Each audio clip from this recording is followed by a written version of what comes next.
Start नहीं है।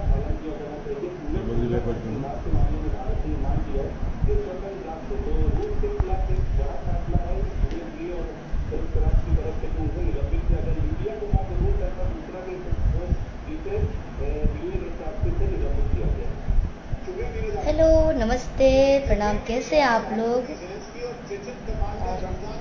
जल्द से जल्द जुड़िए और शेयर भी कर दीजिए। सौरभ भैया जी, हेलो, कैसे हैं?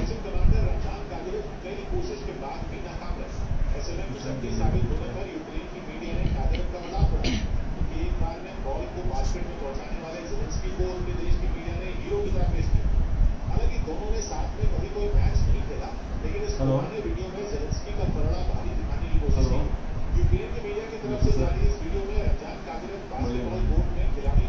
रुपेश राज जी, हेलो, कैसे हैं आप लोग? हम बहुत अच्छे हैं और आज मेरा शो है देवरिया में, कुशीनगर कसिया में। तो आप लोग अगर नज़दीकी के हैं तो आइए शो में। और बहुत ही खुशी की बात है, मेरा गाना आज सारे गामा हम भोजपुरी यूट्यूब चैनल के माध्यम से रिलीज़ हुआ है। जीजाजी मिजाजी बानी जी, जो कि 12 घंटे में 1 मिलियन क्रॉस हो चुका है। बहुत बहुत धन्यवाद आप सभी को। और बस ऐसे ही अपना प्यार दुलार बरसाते रहिए। कैसे हो? यहाँ से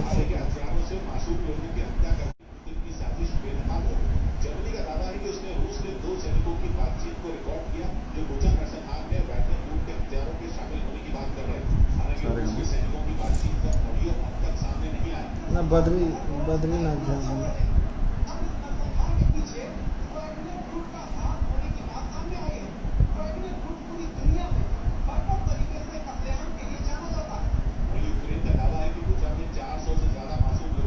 ना खाली उनका है।